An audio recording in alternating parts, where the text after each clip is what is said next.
अस्सलाम वालेकुम दोस्तों, मैं हूं खालिद रज़ा और आप देख रहे हैं रज़ा इलेक्ट्रॉनिक्स यूट्यूब चैनल।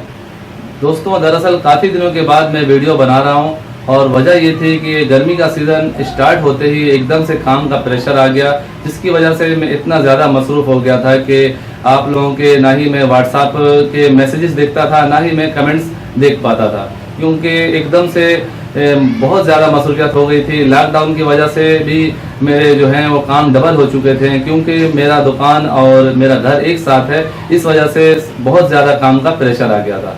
अब जाके मामलात जो हैं वो रूटीन के हिसाब से चल रहे हैं और अब इंशाअल्लाह ताला मैं आप लोगों की खिदमत में नई नई वीडियो लेकर आता रहूँगा।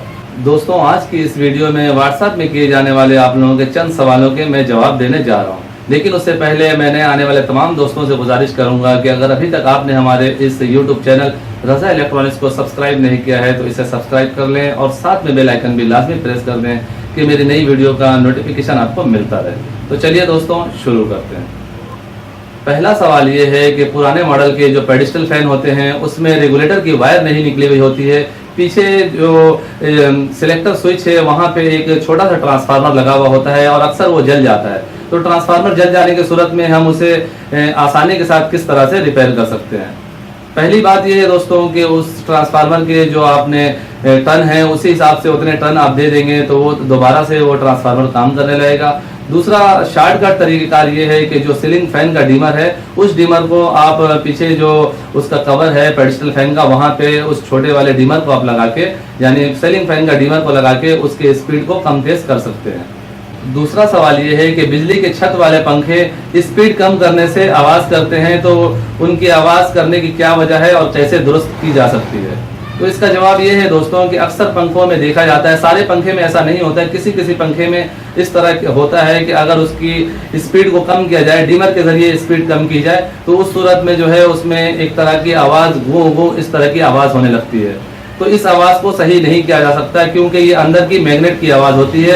उसे जब करंट कम मिलता है तो उसके मैग्नेट के अंदर एक आवाज़ पैदा होता है उसके स्टेटर में, वो हमें सुनने को मिल रही होती है। और जब हम फुल बिजली करते हैं, यानी डीमर को फुल स्पीड पे कर देते हैं, तो उसे करंट पूरा मिलता है और फिर हमें आवाज़ सुनने को नहीं मिलती है। तो इसका कोई परमानेंट हल नहीं है। तीसरा सवाल ये है कि डंकी पंप जो है कौन सा लेना चाहिए और कौन सी मोटर लेनी चाहिए जिसके एम्पियर कम हो। दोस्तों, मैं यहाँ से आपको पूरी तरह से गाइड नहीं कर पाऊँगा, क्योंकि हर शहर में अलग अलग ब्रांड के चीज़ें मिलती हैं और उनके एम्पियर जो है आजकल जो फी ज़माना देखने में आ रहा है कि ज़्यादा से ज़्यादा एम्पियर वाले मोटर बिक रहे हैं, क्योंकि हर तरफ लो वोल्टेज का मसला है। अगर वो कम एम्पियर वाले मोटर दे देते हैं दुकानदार तो लो वोल्टेज में वो नहीं चलता है और फिर वो जल जाता है, जिसकी सूरत में कंप्लेन जाती है। इस वजह से आजकल ज़्यादातर कंपनियाँ जो हैं ज़्यादा एम्पियर वाली मोटर बना रही हैं कि वो कम से कम वोल्टेज में चले। अगर आप कम एम्पियर वाली मोटर लेंगे तो आपके तरफ वोल्टेज पूरी होनी चाहिए, और अगर आपकी तरफ वोल्टेज लो रहते हैं, यानी 150 से लेके 200 के दरमियान वोल्टेज रहते हैं, तो फिर कम एम्पियर वाले मोटर अगर आप चलाएंगे तो उस सूरत में आपकी मोटर जल सकती है। अगर हम पंप की बात करें कि हमें पंप कौन सी लेनी चाहिए, तो पंप जो है बेरिंग वाला लेना चाहिए। बुश वाला पंप जो है वो पुराना मॉडल है, बेरिंग वाला पंप ये नया मॉडल है। बुश वाले पंप में आयल भी बहुत ज़्यादा गिरती है और आवाज़ भी बहुत ज़्यादा सुनने को मिलती है। इसी तरह बेरिंग वाला पंप जो है उसमें आयल गिरने का भी ज़्यादा मसला नहीं होता है और वो जो है सुन होके चल रहा होता है। बेरिंग वाले पंप में भी मेडलो और जावेद कंपनी जो है हमारे कराची शहर में अच्छी कंपनी है। ये भी सवाल अक्सर सुनने को मिलता है कि क्या हम डंकी पंप से तीसरी मंजिल पे पानी भर सकते हैं, चौथी मंजिल पे पानी भर सकते हैं। देखिए, डंकी पंप से तीसरी और चौथी मंजिल पे आप पानी भर तो लेंगे, लेकिन इससे पंप में बार बार फॉल्ट आएगा। अगर वो बेरिंग वाला पंप है तो बार बार उसका बेरिंग टूटेगा, अगर वो बुश वाला पंप है तो बार बार उसके क्रैंक सेट जो है वो खराब होंगे, क्योंकि ये डंकी पंप जो है खास तौर पे पानी को खींचने के लिए इस्तेमाल किया जाता है। इसमें जो है खींचने की ताकत ज़्यादा है, फेंकने की ताकत कम है। अगर आपको तीसरी मंजिल या चौथी मंजिल पे पानी भरना है तो आप उसके लिए मोनोब्लॉक पंप का इस्तेमाल करें। अब मोनोब्लॉक पंप में आप कौन सा पंप लेंगे, जैसा कि अगर आपको दूसरी मंजिल पे पानी भरना है तो आप आधी HP का पंप इस्तेमाल करेंगे। अगर आपको तीसरी मंजिल पे पानी भरना है तो फिर जो है आप 1 HP का पंप इस्तेमाल करेंगे। मोनोब्लॉक पंप की बात कर रहा हूँ। और इसी तरह अगर आप चौथी मंजिल पे पानी भरना चाहते हैं तो फिर 1.5 या 2 HP का मोनोब्लॉक वाटर पंप आपको इस्तेमाल करना होगा।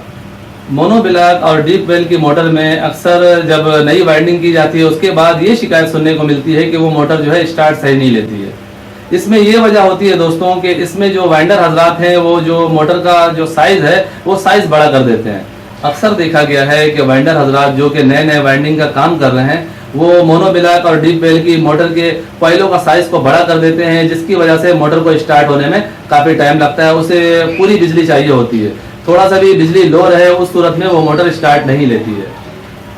वाइंडर हजरात को मैं यही कहूंगा कि मोनोब्लॉक और डीप वेल की मोटर में कॉइलों का साइज का बहुत ज़्यादा ध्यान रखा करें। कॉइल जो है वो बहुत ज़्यादा बड़ी भी नहीं हो और बहुत ज़्यादा छोटी भी नहीं हो। अगर आप बिल्कुल ही छोटी साइज की कॉइलें बना देंगे उस सूरत में आपकी मोटर जो है हीट होने लगेगी, बहुत ज़्यादा गर्म होगी, और बहुत ज़्यादा अगर आप बड़ा कॉइल बना देंगे उस सूरत में स्टार्टिंग का प्रॉब्लम आएगा। अब आते हैं व्हाट्सएप और कमेंट्स में पूछे जाने वाले सबसे ज़्यादा सवाल की तरफ कि वाइंडिंग मशीन कहाँ से कितने की मिलती है। दोस्तों, वाइंडिंग मशीन पे मैंने दर्जनों वीडियो बनाए हैं और आप लोगों ने उसे देखा भी है, और हर वीडियो में मैं आप लोगों को यही बताता हूं कि वाइंडिंग मशीन 60,000 रुपये की है। मैंने इसे कराची आरामबाग से लिया था और आरामबाग में एक नहीं कई दुकानें बनी हुई हैं। आप आरामबाग में जाके वहां से मशीन परचेज कर सकते हैं। 60,000 रुपया, 55,000 रुपया, 50,000 रुपये की भी मशीन मिलती है। इसके बावजूद भी आप लोग मुझसे अक्सर ये सवाल करते रहते हैं और मशीन वालों का एड्रेस मांगते हैं, तो मैं आपको अपनी वीडियो में किसी भी मशीन के डीलर का एड्रेस नहीं दे सकता हूं, उनका नंबर नहीं दे सकता हूं, क्योंकि उनकी तरफ से मुझे मना है। मैं कराची में रहने वाले तमाम दोस्तों को यही कहूंगा कि जिनको भी मशीन चाहिए वो आरामबाग चले जाएं। आरामबाग में काफ़ी सारी दुकानें हैं और आपको सामने वो दिखाएंगे, समझाएंगे कि कौन सी मशीन में क्या क्या फीचर मौजूद है। वहाँ पे देख के आप मशीन ले सकते हैं। बाकी जगहों पे रहने वाले दोस्तों की वाइंडिंग मशीन के मामले में मैं कोई हेल्प नहीं कर सकता। इसी तरह काफ़ी ज़्यादा पूछे जाने वाले सवालों में से एक सवाल ये भी है कि हमें पेडिस्टल फैन में अंदर स्टार्टिंग देना चाहिए या बाहर स्टार्टिंग देना चाहिए। देखिए दोस्तों, पेडिस्टल फैन सेम स्लॉट का होता है। आप चाहे अंदर स्टार्टिंग दें या बाहर स्टार्टिंग दें, इससे कोई फर्क नहीं पड़ता। स्टार्टिंग जो है वो पतली तार की होती है और रनिंग जो है वो मोटी तार की होती है। ये बात आप जहन पर रखें। जिसमें ट्रंक ज़्यादा होता है और तार पतली होती है वो स्टार्टिंग कहलाती है, उसे हम स्टार्टिंग बनाते हैं। स्टार्टिंग और रनिंग बनाना ये हमारे अपने हाथ में होता है। हम जिसमें चाहें कैपेसिटर लगा के चाल को सीधा कर देंगे, जिस कॉइल को चाहेंगे हम रनिंग बना देंगे, जिस कॉइल को चाहेंगे हम स्टार्टिंग बना देंगे। तो जो पतला तार होता है उसे हम स्टार्टिंग बनाते हैं और जो मोटा तार होता है उसे हम रनिंग बनाते हैं। तो पेडिस्टल फैन में आप चाहे अंदर स्टार्टिंग डालें या फिर ऊपर स्टार्टिंग डालें, इससे कोई फर्क नहीं पड़ता है। अपना अपना एक काम करने का अंदाज होता है। मैं पहले भी काफ़ी दफ़ा आप लोगों से ये बात शेयर कर चुका हूँ कि पेडिस्टल फैन में ऊपर स्टार्टिंग हो या अंदर स्टार्टिंग हो, इससे वाइंडिंग को कोई फ़र्क नहीं पड़ता है। मैं ज़्यादातर जो है अंदर स्टार्टिंग डालता हूँ, ऊपर साइड में रनिंग डालता हूँ। अक्सर दोस्त कहते हैं कि ऊपर जो है स्टार्टिंग होनी चाहिए, अंदर रनिंग होनी चाहिए।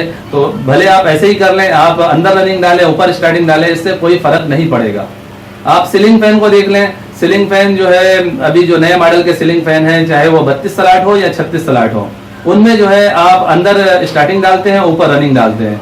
हाँ, जो पुराने मॉडल के सीलिंग फैन हैं जो स्लॉटें एक जैसी बनी हुई होती हैं, उसमें भी आप जैसे चाहे कर सकते हैं। उसमें आप चाहे तो अंदर रनिंग डाल दें, ऊपर स्टार्टिंग डाल दें, या फिर ऊपर स्टार्टिंग कर दें, अंदर रनिंग कर दें, जैसे आप चाहें उसमें कर सकते हैं, क्योंकि उनकी स्लॉट जो है सेम बनी हुई होती है। लेकिन अभी नए मॉडल के पंखे में आप ऐसा नहीं कर सकते। आपको सिर्फ और सिर्फ स्टार्टिंग अंदर साइड डालना पड़ेगा, रनिंग ऊपर साइड डालना पड़ेगा।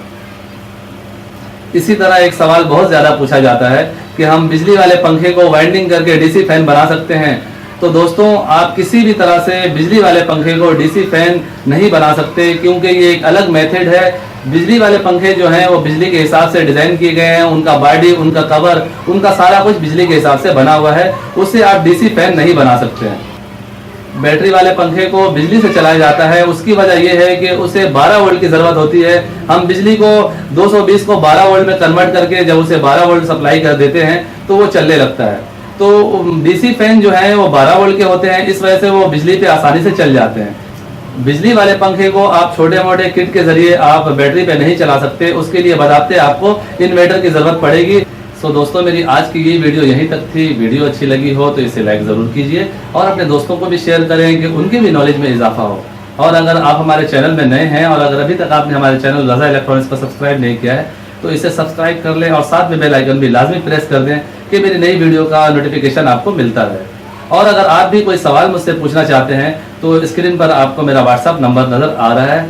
इस व्हाट्सअप नंबर पे आप इस फील्ड से रिलेटेड कोई भी सवाल कर सकते हैं। दोस्तों, अपना बहुत सा ख्याल रखिएगा, अपनी दुआ में मुझे भी याद रखिएगा। मिलते हैं एक नई वीडियो में। अल्लाह हाफिज़।